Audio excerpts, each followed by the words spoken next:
There were 1,000 men of Benjamin within, and Ziba, the servant of Saul's house, with his 15 sons and his 20 servants, and they rushed down to the Jordan before the king.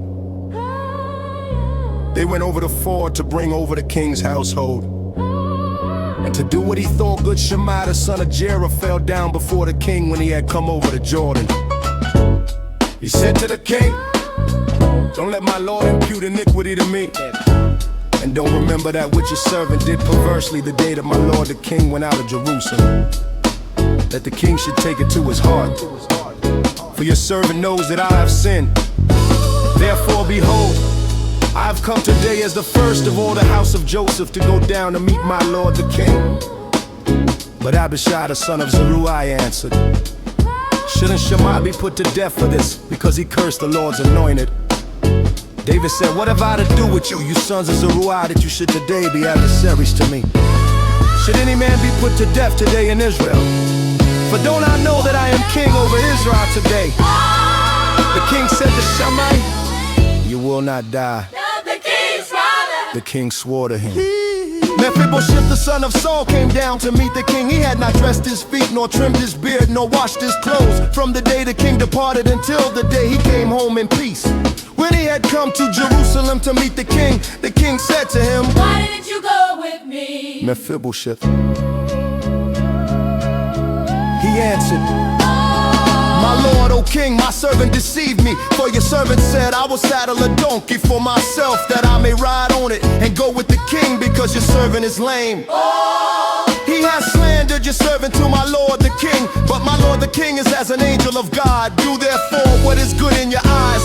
For all my father's house were but dead men before my lord the king. Yet you set your servant among those who ate at your own table. Ate at your own table. What right do I have yet that I should cry any more to the king?" The king said to him, "Why do you speak any more of your matters?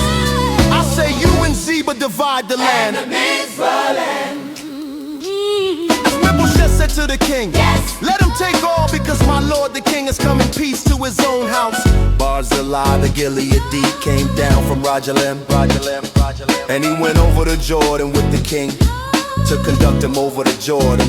Now Barzillai was a very old man, even 80 years old. He had provided the king with food while he stayed at Mahanaim, for he was a very great man. The king said to Barzillai, "Come over with me, and I will sustain you with me in Jerusalem." Barzillai said to the king, "How many are the days of the years of my life that I should go up with the king to Jerusalem? I am today 80 years old. Can I discern between good and bad? Can your servant taste what I eat or what I drink? Can I still hear the voice of singing men and singing women? Why then should your servant be a burden to my lord the king? Your servant would but just go over the Jordan with the king. Why should the king repay me with such a reward? Please let your servant return, that I may die in my own city, by the grave of my father and of my mother. But behold your servant Chimham, let him go over with my lord the king, and do to him what shall seem good to you." The king answered, "Chimham shall go over with me, and I will do to him that which shall seem good to you. Whatever you shall ask of me, I will do for you." All the people went over to Jordan, and the king went over. The king kissed Barzillai and blessed him, and he returned to his own place. The king went on to Gilgal, and Chimham went on with him. And all the people of Judah brought the king over, and also half the people of Israel. Behold, all the men of Israel came to the king and said to the king, "Why have our brothers, the men of Judah, stolen you away?" And brought the king and his household over the Jordan, and all David's men with him.